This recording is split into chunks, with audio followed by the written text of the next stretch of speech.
Bienvenue en France. Tu as eu le visa long séjour valant titre de séjour. Tu as en effet 3 mois après ton arrivée sur le territoire français pour valider ton visa en ligne. Dans ce tutoriel, nous verrons ensemble, pas à pas, comment le faire afin d'éviter de te retrouver en situation irrégulière, c'est-à-dire sans papier. Avant de commencer la démarche sur le site, assure-toi d'avoir ces 4 éléments posés devant toi. Si tu ne les as pas, tu vas rester bloqué. Le premier document, c'est ton passeport. Ouvre-le à la page où ton visa a été collé. Tu auras besoin des numéros qui sont dessus. Le deuxième document est ta date d'entrée précise.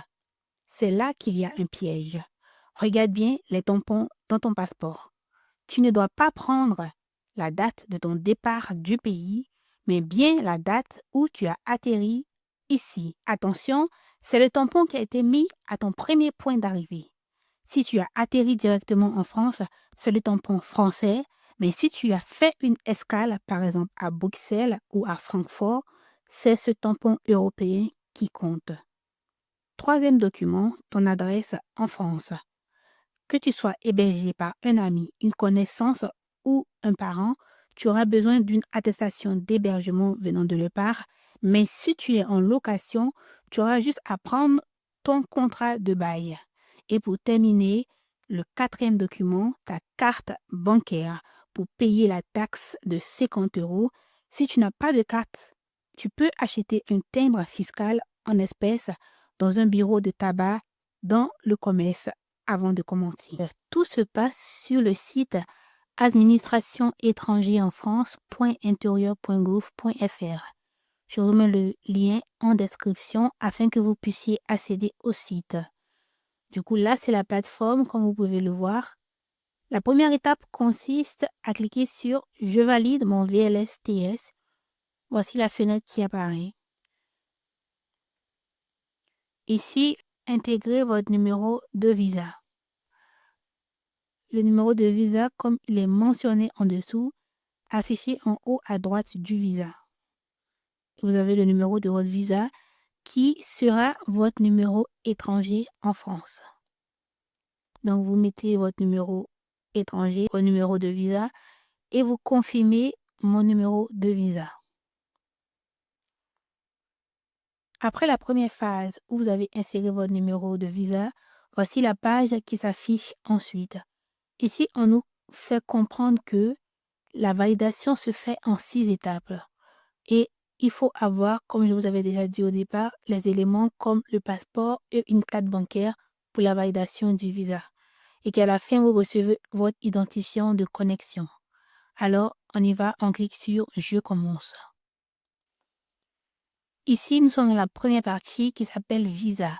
Dans cette partie, vous devez mettre toutes les informations qui sont sur votre visa. Votre nom, prénom, votre date de naissance, date de début de validité et tous les autres éléments qui suivent. L'avantage avec ce formulaire, c'est que vous avez des points d'interrogation et ces points d'interrogation vous montrent la partie exacte où se trouve cette information sur votre visa. C'est très utile pour vous de cliquer dessus afin d'identifier facilement la partie que vous devez mentionner ici. Aussi, petit rappel pour la partie nom et prénom, évitez de mettre des espaces à la fin de votre nom. Si vous écrivez votre nom, ne laissez aucun espace après le prénom, ne laissez aucun espace après le nom.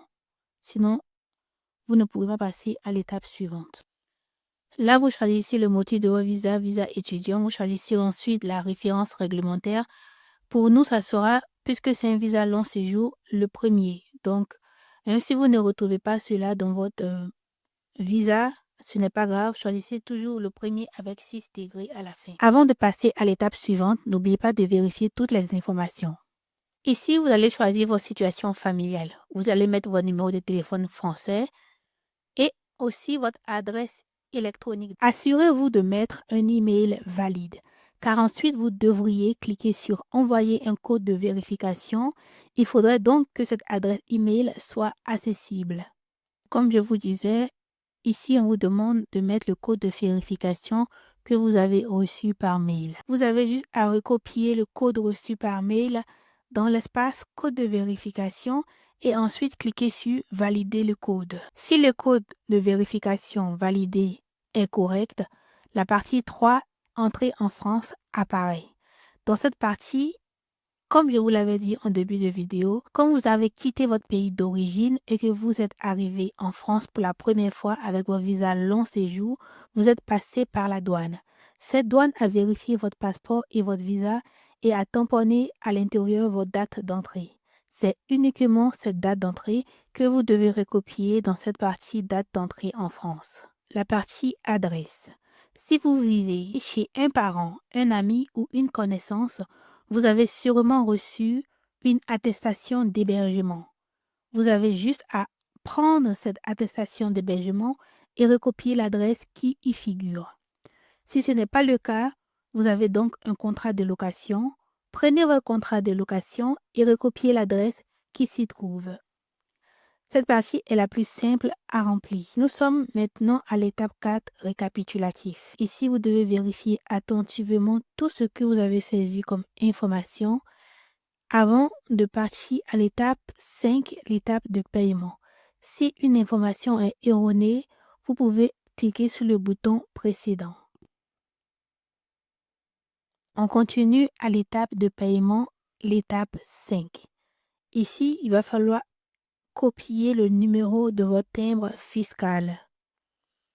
Si vous n'avez pas encore payé votre timbre fiscal, vous pouvez cliquer sur le lien «J'achète mon timbre électronique en ligne» et payer votre timbre électronique en ligne à partir de votre carte bancaire.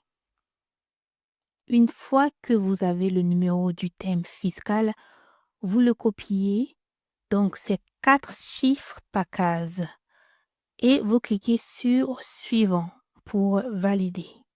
Voici le message qui s'affiche après avoir payé le timbre de 50 €. La taxe d'un montant de 50 € est payée. On continue, on clique sur Suivant pour afficher l'étape 6, l'étape de confirmation. Et voilà, c'est terminé. Vous avez validé votre visa long séjour valant titre de séjour. Vous pouvez télécharger la confirmation. Ce document vous sera utile pour toutes vos démarches par la suite. N'hésitez pas à poser vos questions en commentaire. J'essaierai d'y répondre